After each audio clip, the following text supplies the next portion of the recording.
welcome back. I'm currently waiting on my boyfriend. We have a generator outside to power the RV so we can get some AC and stuff like that. But one, we can't. I can't. Because our battery is trash. Well, my battery, because it's my RV. My battery is completely trash. It is completely bad. It will not hold charge anymore. It will not charge. It will not power up. It will not power anything. It's gone. It's like trash. So then, even if I wanted to run the generator and turn on the AC by myself, I can't. Because I don't have a jumper box. Then, the generator won't turn on. I put in some more fuel in it. My boyfriend even wrote out instructions. I followed them all. Nothing. Okay, maybe I'm just not understanding. So I looked it up on YouTube. Okay, won't start either. Great. Can't get it to start. So I'm like, okay. So there's no power. I can't do nothing. I can't try and cut the floors. My boyfriend took all his tools, so I have no knife, so I can't take off the rest of the linoleum that is left, or any other pieces of panel on the ceiling that might still be there. Great. I have scissors. I have other tools, but they're all power tools, like plug-in tools. I'm like, great. I have a drill, but what's the point? I need to tear out the old pieces first before I can put in new pieces. Great. So I'm like, okay, well, at least I can do sheetrock.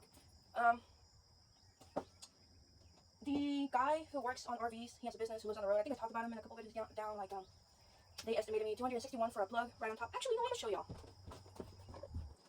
So, excuse the darkness. I can't get any lights on because there's no battery and there's no power either way. Okay. So here's my fuse box. Okay. Yeah, these are a hazard. The previous owner installed these looking wire thingies, so we gotta get them out. So here's the fuse box. And then right there in the white circle right here, or square, not circle, what? The white circle, that's where I wanted a new plug for the water heater. Oops. It's exposed on this side. There's already a hole here where all you have to do would be cut it out. And then it's exposed there for the fuse box. Well, $261. I get it. It's a job. It's a business. You gotta make money to feed your children and your family. But $261 is a little too steep. Unfortunately, I am a college student, and I am literally trying to do my best with pricing and putting money into this thing. This is my home, you guys. So yeah. But I want my home, but not $261.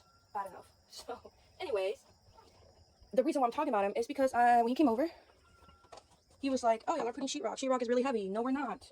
My parents are doing sheetrock for the bathroom. But then they were like, we don't need all that sheetrock. And I'm like, oh, okay. So then, this is the back wall of the bedroom.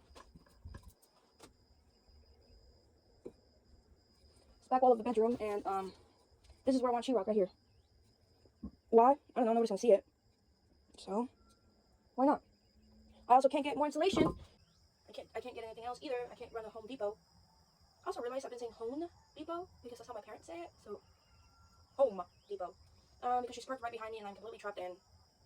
What am I talking about? Oh, my boyfriend's mom is staying here. Because where I live, the owner is my boyfriend's mom's boyfriend. Yeah. Say that fast 3 times. And she's staying here, and it's currently like 6 something in the morning, and I don't want to wake them either, just for them to move their car, so I can go to Home Depot and get the last things that we need.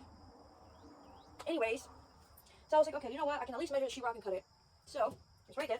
I measured from that way to this way, and I need 7 feet and 8 inches exact of length. By the way, these are 4 feet by 8 feet. These are exactly the same size as a regular panel. Where I live, we have panels galore.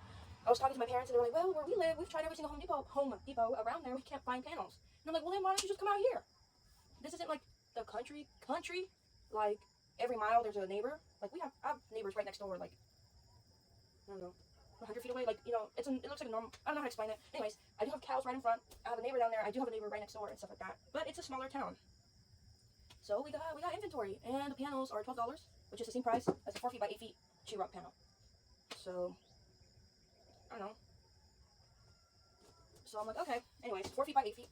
I went ahead and I measured, I marked. I went ahead and I measured from the bottom and I marked. And then I used a level. It's the straightest edge I got. Went ahead and laid it flat. And then I'm using Sharpies just because, whatever. All I have are mechanical pencils, and they'll break if you use them against the wood because the wood is rough and the mechanical pencils are so skinny, the lead. So I used a Sharpie. Went ahead and I drew a line, making sure that the line hit both of the marks that I made. By the way, I made marks like this to where the point is where I need the line to come through. That's just something I learned from my parents because my parents do this for a living. And then same thing, you would have that so then you would have your line like, oops, you would have your line come through, cut. Anyways, I did that, and then because I don't have an actual like switchblade or a cutting knife or whatever they're called, I use a glove. Either way, use a glove, please, people. Use the glove, grab my Husky scissors, grab one end. These are pretty thick gloves. Don't wear those latex gloves. They're meant to clean. They will cut through and then you will cut your hand. And then I went ahead and I held the level with one hand, and I went ahead and I all the way through, up and down, a couple of times. Went ahead and took the level off. Close your scissors so you don't stand on yourself. Grab it, and then you're gonna like punch it. It's literally gonna fold just like that. You see that? Fold. Yep. So there it is, folded. And then you come through with your scissors again. You start from this side. Grab it, and then start cutting as well. Or what I've seen my parents do, but you will need the gloves on your other hand. They will come on the other side of the crease, and they cut it on the other side as well. And then boom. Yep. So let's see. Might not be a clean cut because these are scissors and they're not as sharp as a knife.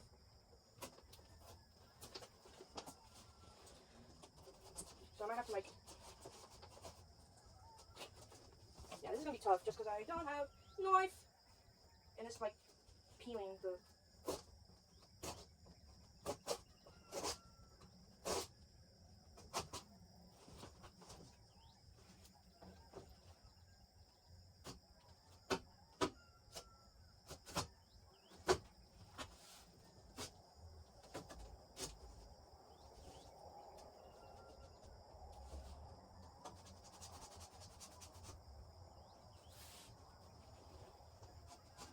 By the way, sheetrock is heavier than panel. So if you are someone that's planning to move around in their RV, like actually travel, don't use sheetrock at all for anything, because you'll just be adding more weight to your RV. They're only rated for a certain amount of weight. However, this RV, the only reason that it's going to be moved is because it's going to be moved to the lot, and that's where it's going to stay until I don't know. And that's completely fine because I don't have to pay, a bunch of money. The lot that I'm looking at is quite literally 3 times cheaper than any apartment. Yep, even in the area that I want to go. And it'll be closer to the school where I go to, and whatever school I attend for my master's. So, you know what? You gotta do what you gotta do. And it's mine.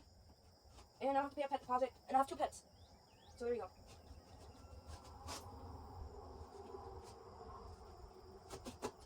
I'll say, it is really frustrating.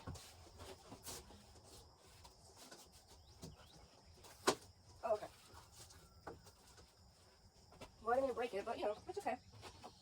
Breaks in half. Excuse me. I'll just cut it.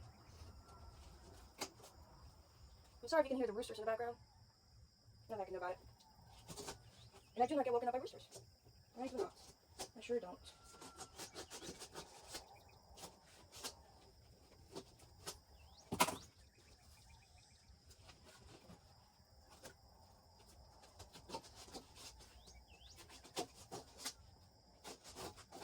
I'm not bothered if I'm making a mess in the RV, because all of this will be RV panels. They're really hard to paint. I'm really sorry if I'm all over the place. I think of one thing and then I'm like, oh yeah, I'm talking about this, and it's to this.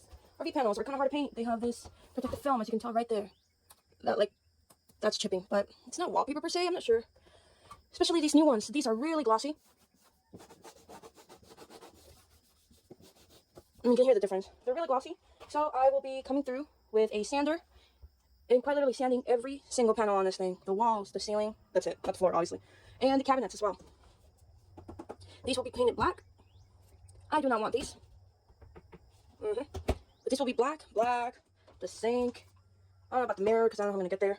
Even this little thing right here. Black. Excuse me. That's going to be gone right there, the bar. White, because those are walls. Black, because that's the cabinet. White as well. I got to figure these out because the bruise, almost if they broke. I feel like he probably broke it. I don't know. But they're being taped shut right now, so I got to figure out a way to do that. I'm going to clean these. But I'm going to sand. All of this is going to be sanded.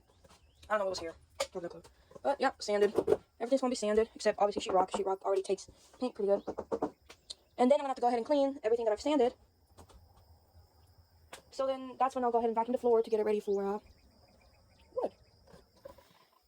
was going to say something else. Oh, yes.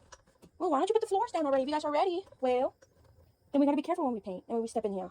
Instead, if I just go ahead and paint first, and then, if I just paint first and then do the floors, we don't have to worry about getting paint on the floors. Isn't that crazy? Isn't that pretty cool? Yeah.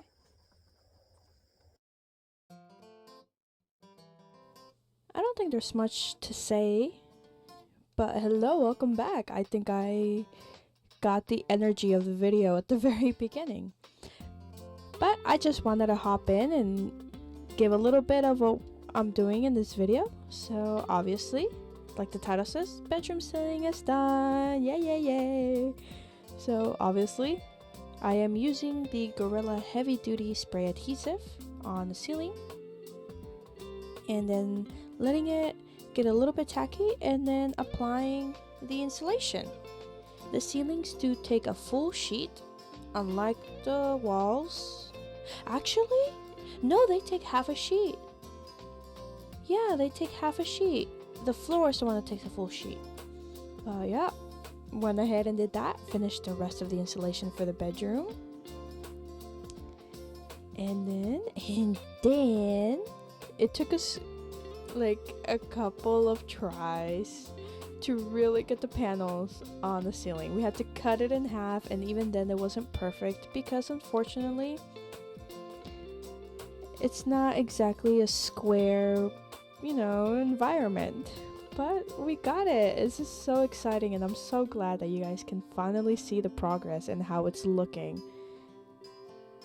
Of course, there's the hole right there for the AC vent, and then I will tape the vent to the hole, that way there is no escapage of air.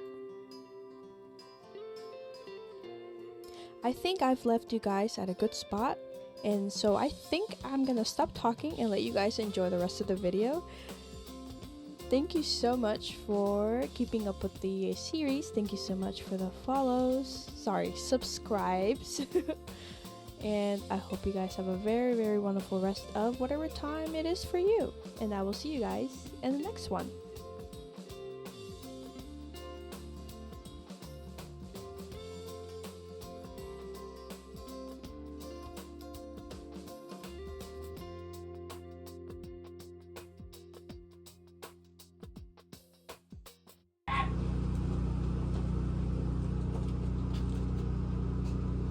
Yeah, I'm gonna keep it on there. Yeah. No, please don't. Yeah.